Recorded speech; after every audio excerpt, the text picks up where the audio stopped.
Have you ever heard a Mac Daddy say, baby, I'm for real?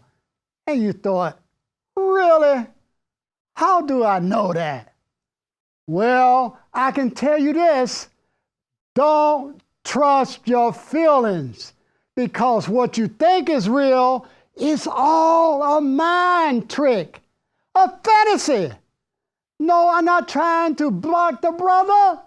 I'm just letting you know, if you want to know what is real, you have to give up all you think is real. Sounds confusing, doesn't it? Then join us and see if we can discover what is really real. This is Who Am I? Who am I? Who am I? Who? Our purpose is to awaken. Who am I? To awaken to absolute truth. Am I? Who am I? Who? Our purpose is to awaken to absolute truth. Absolute. Absolute. Absolute. Absolute truth. Our purpose is to awaken. Are they one and the same? Absolute and truth. That's our purpose. Who am I? Hey, Leonard, all right. What's going on, Eric? Hey, Gloria, all right. Hey, y'all, I'm for real, baby. All right. Say, all right. This is a real brother. All right. I know enough of that, right? Yeah, okay. But, you got to look at, what is real. I mean, you hear the term, 1,000 times a day, maybe 100 times or whatever, and we assume we know what's real. Real? All right. But, assume, and that's a key word. You have the assumption that you know what's real, and your mind then says it's real. Because why? I can see it, I can hear it, I can think it, or as we were saying in the intro, I can feel it. My feelings are for real, baby. Okay? They're real, all right? But does that make it real? Okay, so let's look and see, all right? So we got into that last time. Eric, you had a question last time that you wanted to get into, and we ran out of unreal time. We was talking about the identifying what is real, and we was talking about God and infinity being what's real. Anything outside of infinity is not real. My question is, if I'm outside somewhere as a watching this show, why would not identifying with myself appeal to me? Like this is something I want to be a part of. I mean, if you're saying who I am is not who I am and I need to dump me, why would that appeal to me? What is the benefit of dumping me and just going back to this? Good question, Eric. Yeah. See, here are we getting into this question, what a human is. This is what a human is. A problem. If you're a human, you got a problem.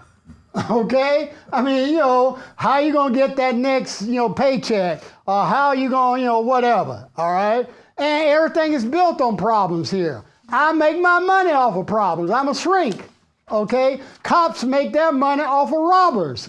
Okay?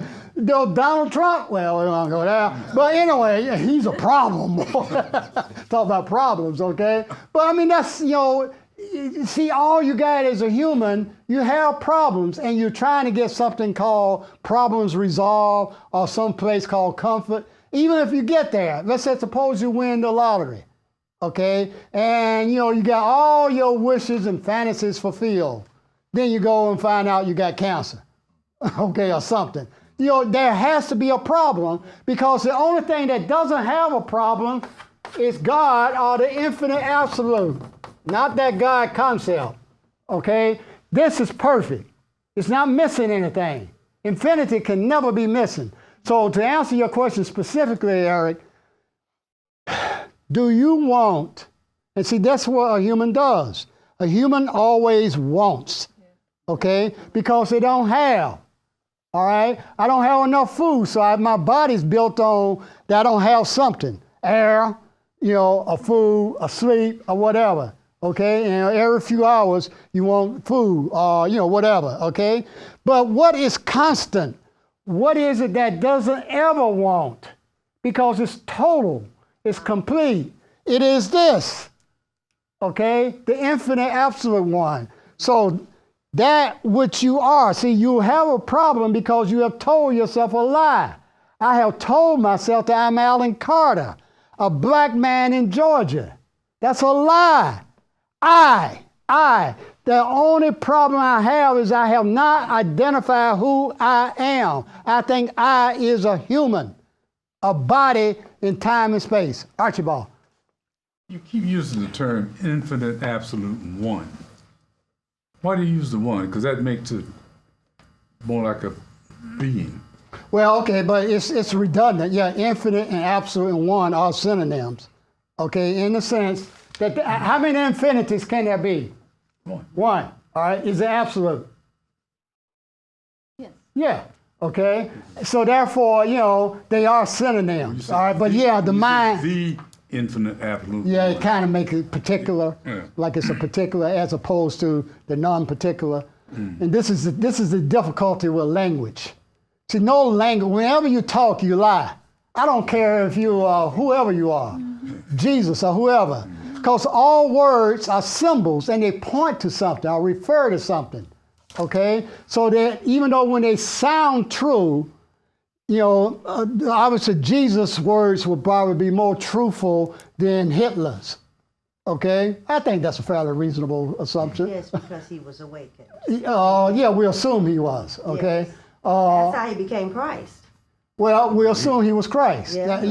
Again, I mean that's what Christians believe, but Where's the Christ nature that we talk about? yeah, but I mean, I don't want to get into a discussion about well, not Jesus was the Christ or Siddhartha was the Buddha, the awakened one. But those are the point is if Jesus or if Willie the Wino can point me to something, okay, then I will listen to Willie the Wino, all right, or if Jesus says it. But I ain't gonna idolize Willie the Wino.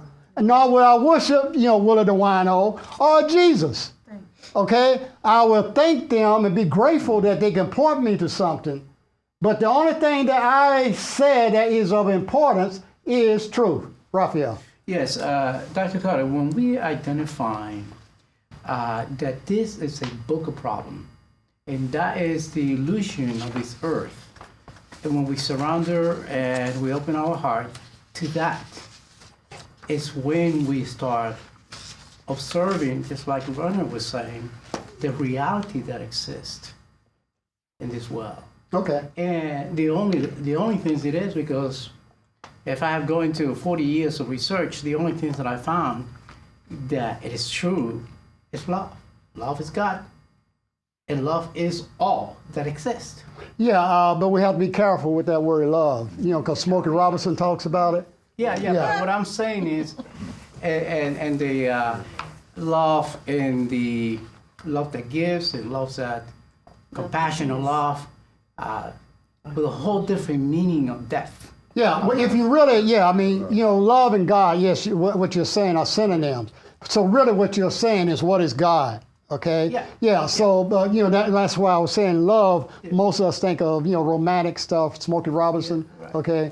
But, and people think there are different kinds of love, like maternal love, agape love, and so forth. There's only one love, because there's only one God, all right? One presence. There's only one presence. There cannot be an absence of omnipresence, okay? And that omnipresence, that which is all present, is love, or God, or whatever you want to call it, or am, or isness, or, the absolute, or whatever, the infinite one. Those are all words, again, words that point to that which is unspeakable. Okay, Gloria. So you mentioned assumption that the human body is an assumption-making machine, actually.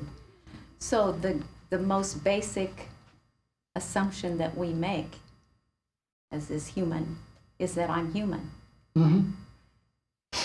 So when you get that, that is limiting, that is not real, it is not all, it's not infinite, that's not who I am, the capital I, then I wonder if you have more experiences like Leonard was referring to, of that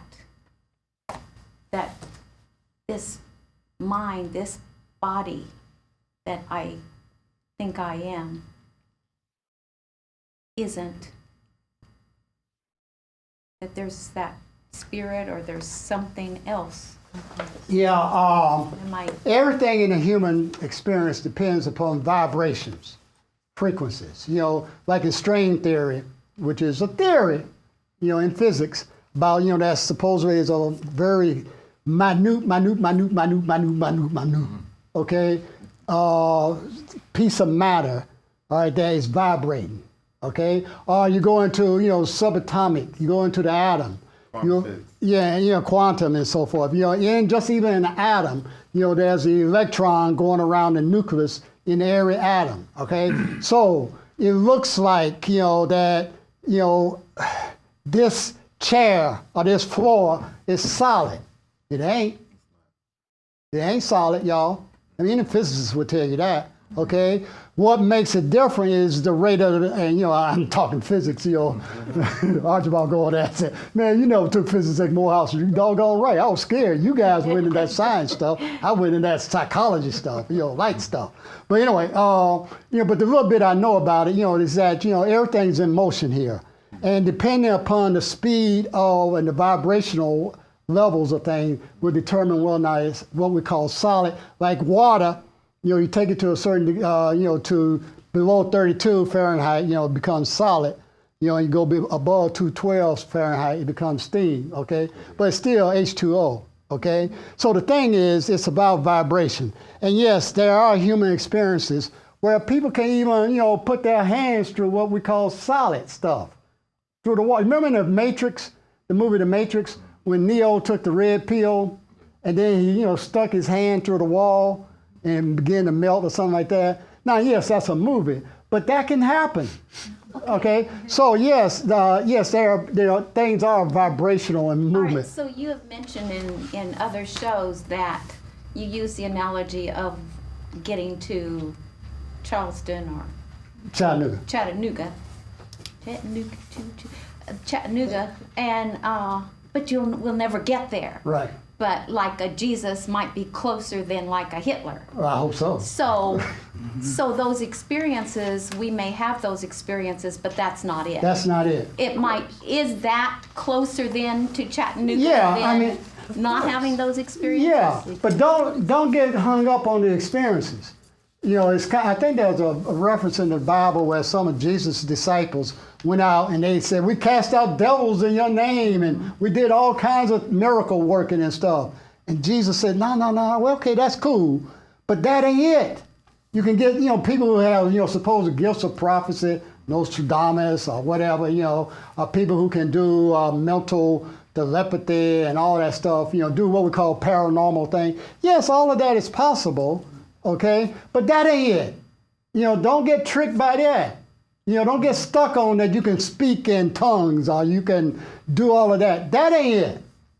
All right? What's it is you ain't it. Okay? Yeah, you know, humans depend upon the absence of God. Where a human is, God isn't. But can that be in a place where infinity isn't? No. No. Okay? So humans ain't.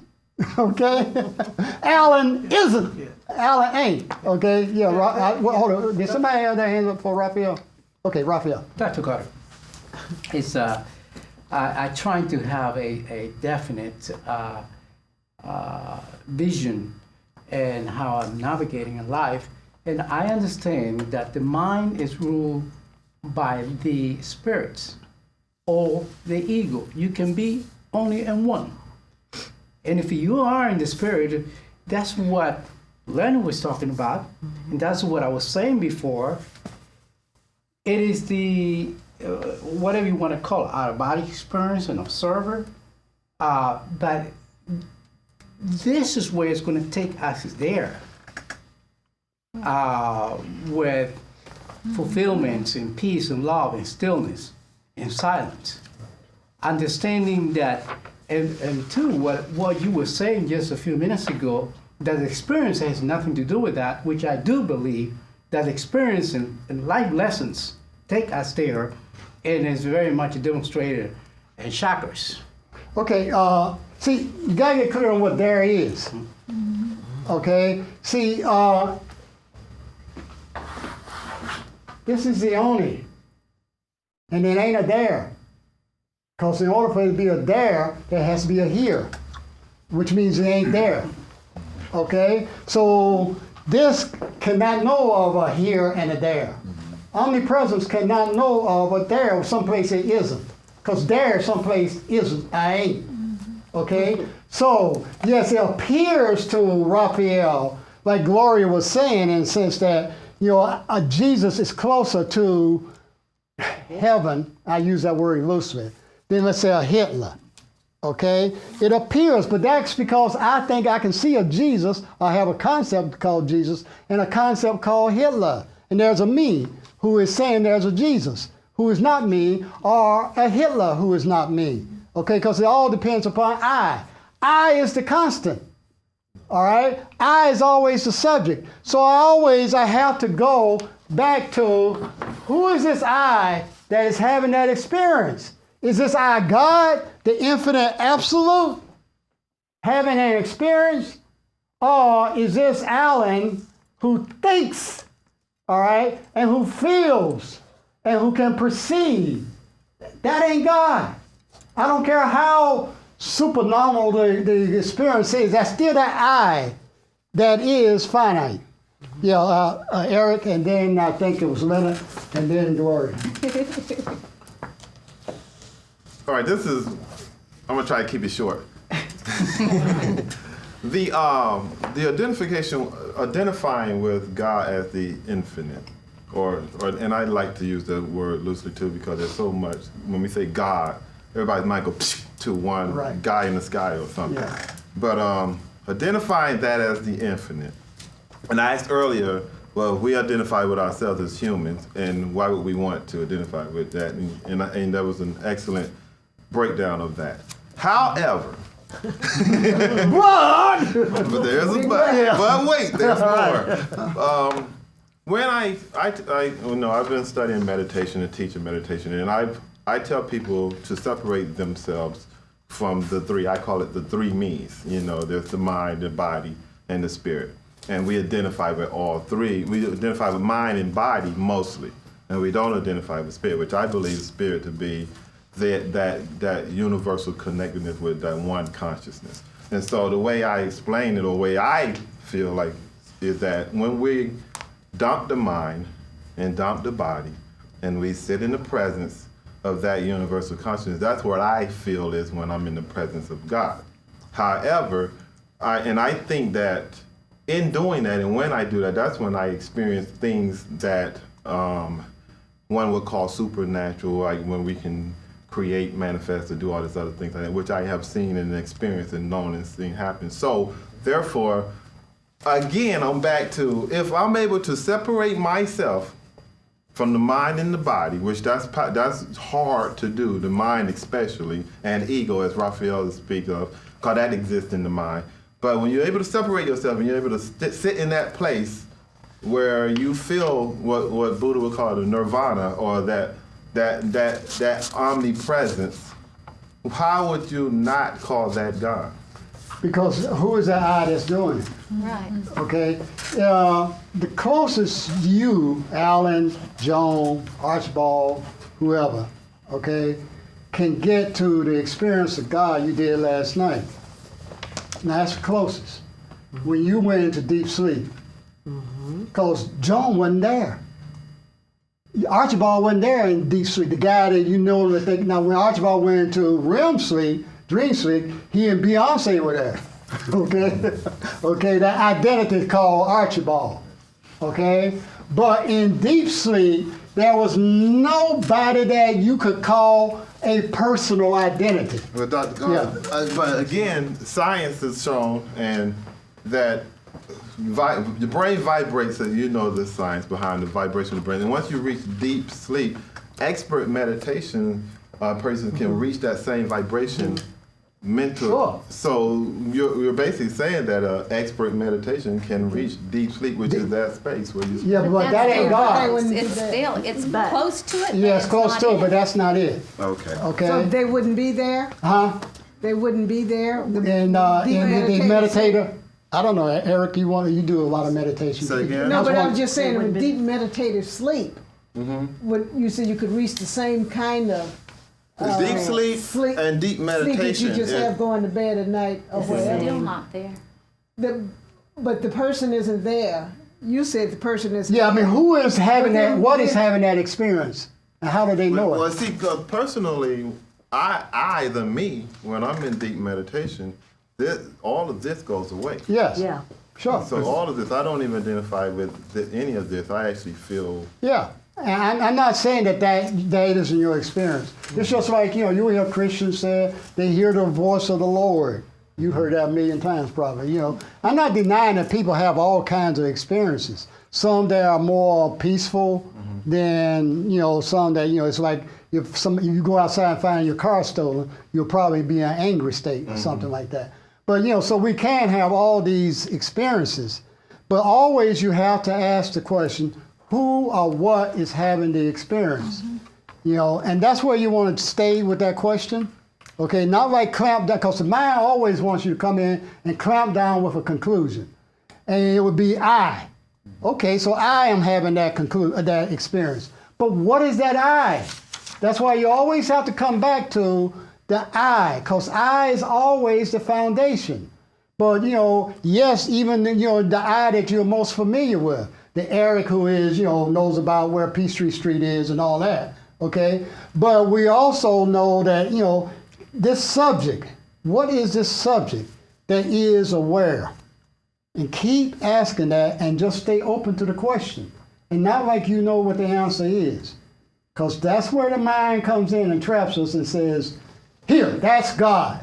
And then we can get a religion out of that. And then I'll control you if I have that religion. Okay? Yeah, Dr. Street. Oh, no, none of us next. Okay. But y'all can fight it out. I guess that was just, my mind was still thinking on something Eric said real quick, and just that moment, of when he talked about the REM, I talk about that in my book as well, but the REM state and how you can get to that is that meditation point and that we talk about. And if anybody's listening to the audience, they're saying, how do we arrive? How do we get there? Once you get in that type of state, and you can do it in open awake without being asleep, but it feels the same because we're trying to get them to understand the experience. Aviva said something early when we were breaking. She said, you there. I said, yeah, because you don't feel anything. You don't feel your body. Everything is totally lightweight. Then there's no I of anything. There's not even an observer. Yeah, You're well, just the thing is, existing. Jesus had a term called the peace that passes understanding. Yes. Okay. Now, who's understanding and Yeah, right. that it has to pass? It's a question. But yeah, obviously you want to be in a more peaceful state than Right. if you go outside and find your car stolen or whatever. We all of us want to be peaceful and happy. Okay, but the human version of happiness is nowhere near what God's happiness is. Okay, because it has to be infinite. All right, Lennon. So the experience that was out of body for me that I spoke about earlier was just like Dr. Carter said. It was more of a breaking the eggshell. It was just stepping out of my mind and my body and realizing what Dr. Street said, that there are other dimensions to consciousness, but really it's just mind. It's just me trying to acknowledge that consciousness, like Eric was saying, in the meditative state, you almost appear to be separating yourself or ourselves from the ego. That was just a breakthrough. And when I look at the I that was really watching this, I really backed up to the point where I realized I couldn't perceive the I that was watching this person. So it gave me a little bit, and like you said, don't jump to conclusions, but it helped me see or discover that Leonard, my name is Leonard Kelly, is an actor. It made me see that this person that's standing here is not real, he's an actor. Because this other entity that was looking at me could only see me as an actor, not itself. So then I went back and said, well, who is this self that's watching that self? How far down the And then I kept saying, these are actors within the consciousness. So all this is movement of consciousness, but it's not the stillness of consciousness that Dr. Carter is talking about when we're in that deep sleep. Because in the infinite, there is no going in and coming out. Yeah. There just is. And I guess that's really where you can't define it, you can't put it into words and language, because then you're talking about an actor again trying to understand something that's not acting. Well, I think that's brilliant, Leonard. Thanks for sharing that. Even again in physics, I think in string theory that they say there are at least 11 dimensions. Now, what do you know about 11 dimensions? I don't care if you're Einstein. I mean, we are stuck in the three-dimensional world. It's like the old saying, in the world of the blind, the one-eyed man is king. Okay, so this thing called 3 dimensions, and we call it reality. Okay, now that's a theory in physics that there are 11 dimensions. They don't know if it's real, but they are saying there's more than what you think this 3-dimensional experience that you limit yourself to. Archibald, did you have your hand up? Well, I mean, just adding to that, the other dimensions are there to make the formulas work. Yeah. Yeah, it comes back to that. Come back to that, Yeah, and I believe I just got a sign that says wind it up. Okay. That's real, y'all. In the unreal. No infinity on this. Right, no infinity on this one, all right? But keep open to this question. We're going to keep on this topic because it's so rich. How much do you know how do you know what's real? You assume you know what's real, but is that really real? If you assume it, it's not. But just because you can see, hear, taste, touch it, think it, is that real? Why would you ask? Why would you take somebody else's conclusion? Stay open always to the question and see what happens. Thank you for watching. Thank you for participating. This is Who Am I?